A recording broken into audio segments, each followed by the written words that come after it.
मित्रांनो, आजच्या व्हिडिओमध्ये आपण जाणून घेणार आहोत ब्युटी विथ ब्रेन असणाऱ्या अत्यंत सुंदर अभिनेत्रीविषयी। एक उत्तम नृत्यांगना ते अप्रतिम अभिनेत्री असणारा व्यक्ती म्हणजे रुमानी संदीप खरे यांच्याविषयी आज आपण संपूर्ण माहिती जाणून घेणार आहोत। तसेच मी का झालो रुमानी खरे यांचा फॅन, शेवटी आपल्या सगळ्यांना एक इन्स्पायरिंग माहिती त्यांच्याविषयी। एका सुप्रसिद्ध एकांकिका स्पर्धेच्या फायनल स्पर्धेने त्यांना अभिनेत्री बनायला प्रचंड प्रेरणा दिली। रुमानी खरे यांची बायोग्राफी आज आपण जाणून घेणार आहोत। नमस्कार मित्रांनो, माझं नाव आहे गणेश, तुम्ही बघता इन्फॉर्मेटिव्ह गणाजी। मराठी भाषेतील वेगवेगळ्या विषयांची माहिती जाणून घेण्यासाठी वरती आय बटन वर मी काय व्हिडिओ दिलेले आहे ते नक्की बघा आणि आपला आजचा व्हिडिओ आवडला असल्यास व्हिडिओला लाईक आणि चॅनलला सबस्क्राइब देखील करा। रुमानी खरे यांचा जन्म महाराष्ट्र राज्यातील पुणे शहरात 26 फेब्रुवारी 2002 रोजी झाला। रुमानी ह्या अत्यंत कट्टर पुणेरी व्यक्ती आहेत। त्यांनी आपलं शालेय शिक्षण पुण्यातील अभिनव विद्यालय येथून पूर्ण केले, तर रुमानी यांनी आपलं कॉलेजचं शिक्षण पुण्यातील सुप्रसिद्ध असणाऱ्या SP कॉलेज येथून पूर्ण केले आहे। रुमानी खरे यांना कलेचा वारसा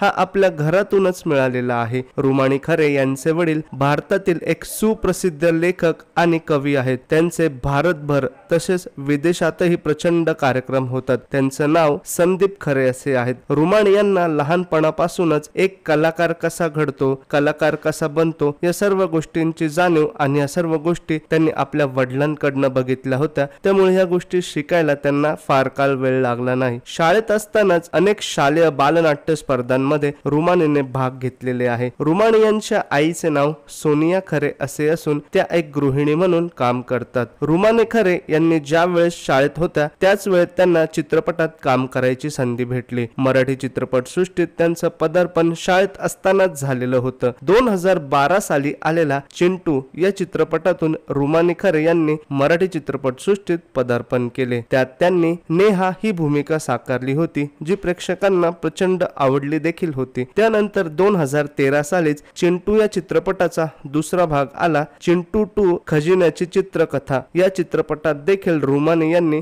नेहा हीच भूमिका साकारली होती। आपल्या शालेय जीवनात या दोन चित्रपटांनंतर रुमानीने 10वीच्या सुट्टीत महाराष्ट्र कल्चरल सेंटरचा एक थिएटरचा वर्कशॉप केला होता। त्या ठिकाणी त्यांना रंगमंच कसा असतो, चित्रपट कसं, नाटक कसं अशा सर्व गोष्टी शिकायला भेटल्या। त्यानंतर रुमानी यांनी एकांकिका स्पर्धेत मानाचे असणारे पुरुषोत्तम करंडक आणि फिरदौया करंडक यांच्या फायनल बघण्याचा निर्णय घेतला। ज्यावेळी रुमानी यांनी 2 करंडकच्या फायनल बघितल्या तेव्हाच त्यांनी मनाशी निश्चय केला की आपल्याला अभिनय क्षेत्रात करिअर करायचे आहे। रुमानी यांनी नृत्याचे प्रशिक्षण नृत्यांगना असणाऱ्या अमृता परांजपे यांच्याकडून घेतलेले आहे। त्या रुमानी यांच्या गुरु आहेत। रुमानी यांनी कॉलेजमध्ये असतानाच अनेक प्रकारच्या वेगवेगळ्या नाटकांमध्ये कामे केलेली आहेत। त्याचबरोबर त्यांनी पुरुषोत्तम करंडक, फिरदौया चषक यात देखील कामे केली आहेत। 2021 साली आलेल्या अशांत या शॉर्ट फिल्म मध्ये रुमानीने काम केले होते। तसेच 2022 हे वर्ष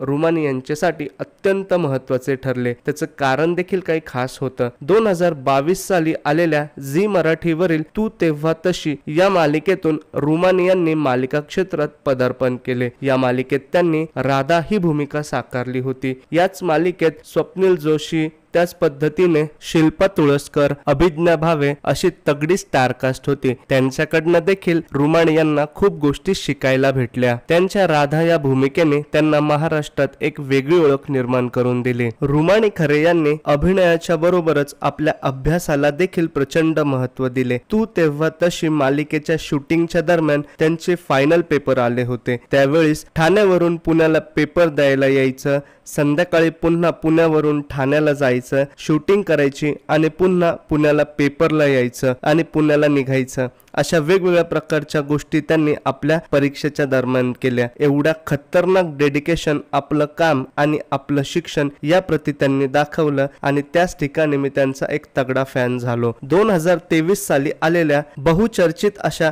आत्म पॅम्फलेट या चित्रपटामध्ये देखील त्यांनी काम केलेलं होतं। तसेच रोहित राऊत या प्रसिद्ध गायकाच्या ओम गणपतये मोरया या गाण्यात त्यांनी काम देखील केलेलं होतं। त्याचप्रमाणे 2 या शॉर्ट फिल्म मध्ये देखील त्या झळकल्या टाकल्या होत्या. 2024 मध्ये आलेल्या कलर्स मराठीवरील दुर्गा या मालिकेत त्यांची भूमिका तुफान गाजली. महाराष्ट्राच्या घराघरात त्यांची ही भूमिका लोकप्रिय झाली आणि रुमानी यांचे कट्टर फॅन देखील तयार झाले. रुमानी खरे यांची ही मालिका सर्वांनी डोक्यावर उचलून धरली होती. रुमानी खरे यांना एक डाव धोबी पछाड हा चित्रपट प्रचंड आवडतो, जो की माझा देखील फेवरेट आहे. तसेच त्यांना गेम ऑफ थ्रोन्स मधील सर्सी हे कॅरेक्टर देखील प्रचंड आवडते आणि आयुष्यात त्यांना एकदा तरी नेगेटिव्ह कॅरेक्टर साकारायचे आहे अशी त्यांची प्रचंड इच्छा आहे. रुमानी खरे या इंस्टाग्रामवर प्रचंड ऍक्टिव्ह असतात. त्यांना इंस्टाग्रामवर 43K म्हणजे 43,000पेक्षा जास्त फॉलोअर्स आहे. तर त्यांनी नुकत्याच 5-6 दिवसांपूर्वीच आपलं फेसबुकचं नवीन पेज देखील उघडलं आहे. त्याला देखील सर्वांनी फॉलो करा. रुमानी खरे यांना येणाऱ्या त्यांच्या पुढील वाटचालीसाठी आपल्या इन्फॉर्मेटिव्ह गणाजी या युट्यूब चॅनल कडून खूप खूप शुभेच्छा आणि खूप सदिच्छा. तुमची नेगेटिव्ह भूमिका साकारण्याची इच्छा लवकरच पूर्ण हो आणि आम्हाला देखील ते बघण्याचे सौभाग्य प्राप्त हो, अशाच तुम्हाला शुभेच्छा आणि तुमच्यासाठी प्रार्थना. धन्यवाद मित्रांनो. भेटूया आपल्या पुढच्या व्हिडिओत. आपला व्हिडिओ आवडला असल्यास नक्की लाईक, शेअर, सबस्क्राईब करा.